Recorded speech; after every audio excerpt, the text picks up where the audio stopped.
from Fort Belvoir, Virginia. It's Situational Awareness starring Carnac the Magnificent.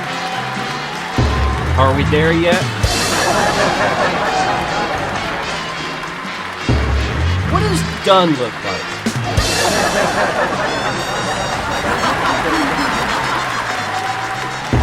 How much money does our time cost? Now here's Patrick! So, what processes do we need to achieve this shared situational awareness?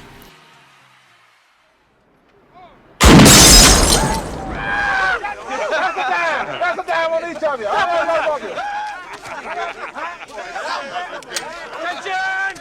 Company! Attention, company! As you were. Front and center.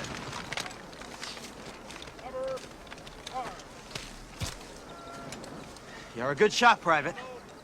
Thank you, sir. Squirrel hunting. You ever killed a man? No, sir. But you're handy with a gun. Yes, sir. Reload.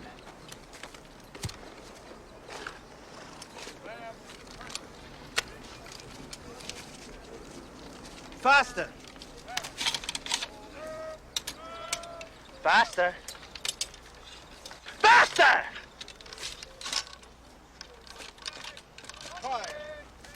Discharge your weapon. Discharge your weapon. Do it! Now do it again, only this time, I want it done quickly. A good man can fire 3 aim shots in a minute. Major Forbes, give me a Colt revolver. One. Your gun. Give it to me.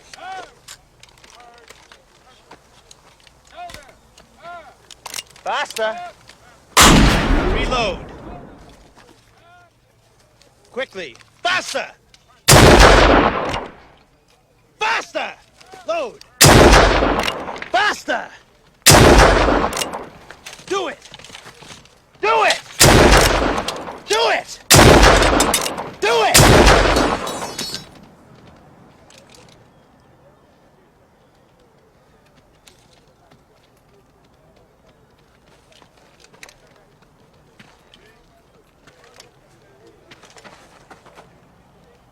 Teach them properly, Major. Yes. Civil War soldiers drilled daily, unloading their rifles using discrete process steps in manuals written by folks like Hardee or Casey. It was one thing doing this in camp, but entirely another thing on the battlefield. Now in this clip from Glory, Matthew Broderick, portraying Colonel Robert Gould Shaw of the 54th Massachusetts Volunteer Infantry, he drives that very point home in the clip that you just saw. Now our defense acquisition environment, well thankfully it lacks the violence of actual combat conditions, but our uncertainty, confusion, and noise, well that's very real. Nothing is for sure, and processes that we have, they're not always cleanly executed.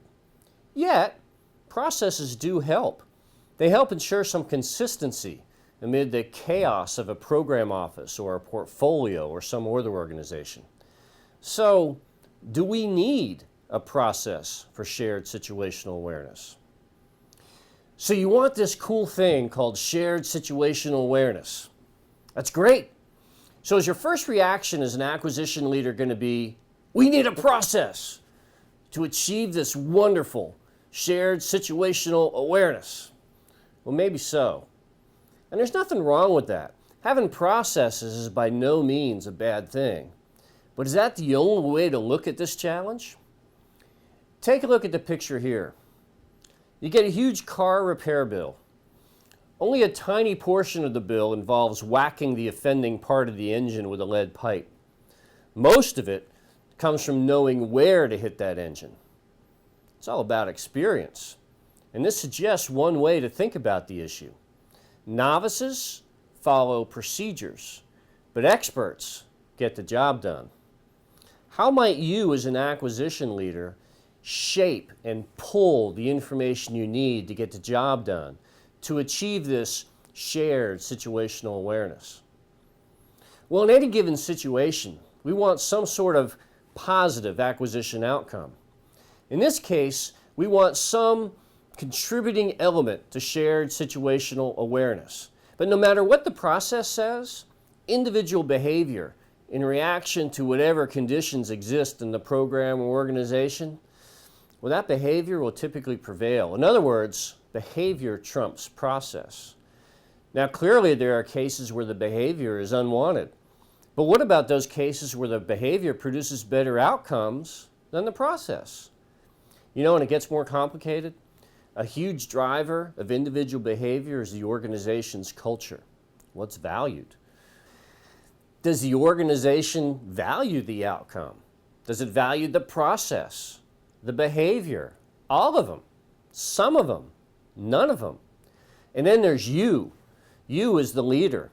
See, it has to start with you taking actions to shape organizational culture and individual behavior.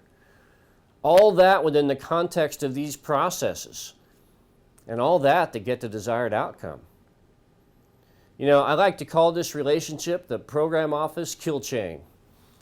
And as we progress through this video series, keep that chain in mind. Leadership, organization, culture, behavior, process, outcome. Seeking greater situational awareness, well, it sounds great on paper, but achieving it in a dynamic environment with real people, well, that's a whole different story.